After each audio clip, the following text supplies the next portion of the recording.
In June, I don't feel the lust of summer. It's pride, but I don't feel pride. I awake from the sloth of winter to nothing but the wrath of decades flowing in my veins.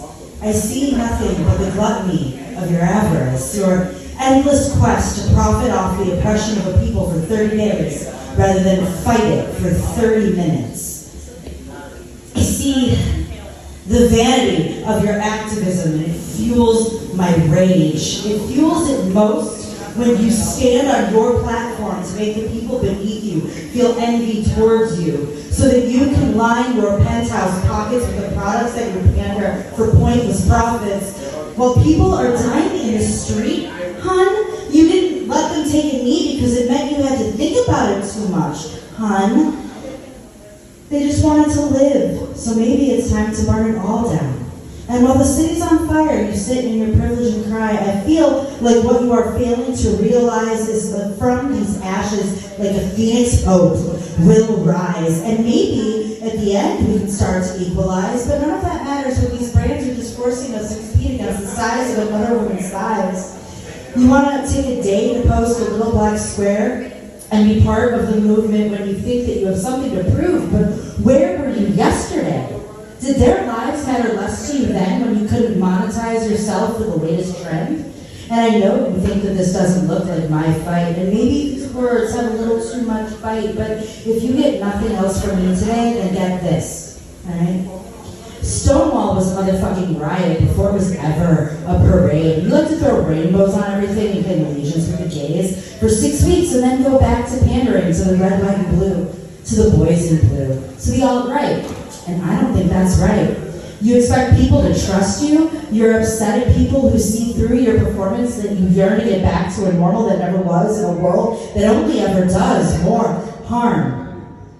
But you posted a pic, so you got a few clicks and you think that that should absolve you? But fuck that, and fuck you. I don't care that you wrote your representatives a letter. If you want to stand with me, you're gonna have to do better.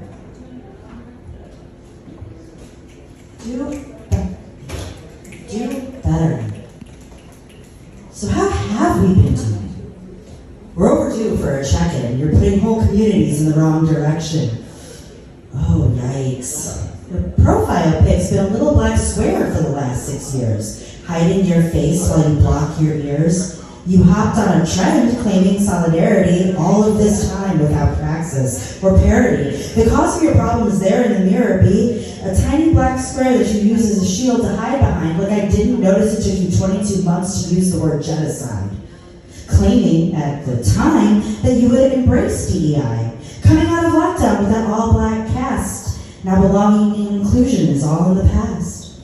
Believe survivors was bullshit. You don't even believe your own eyes. The detailed accounts in piles of unredacted files, a redacted little black square, masking off the mask you wear, hiding the monster that you really are, preying on talent and causing harm, charging for classes to subsidize your hookup options. Are you just mad that you didn't get invited to the billionaire auction?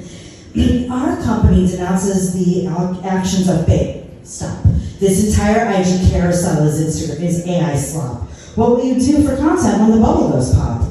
Rushing to your login screen so that you can be seen taking a stand, never backing up with action to protect the brand? Online, you're posting little infographics, but in reality, you turn a blind eye to anything too graphic. Posting shit like meet the moment with your movement, but you can't be bothered to do any self-improvement. Please don't mistake my rage for surprise. You're still running to Danny Bezos every time you need supplies. The death knell of empire, the way to melt ice is to light the city on fire. Leaving the men in power during this cultural shift was wrong. It's been calling for a return to matriarchy all along.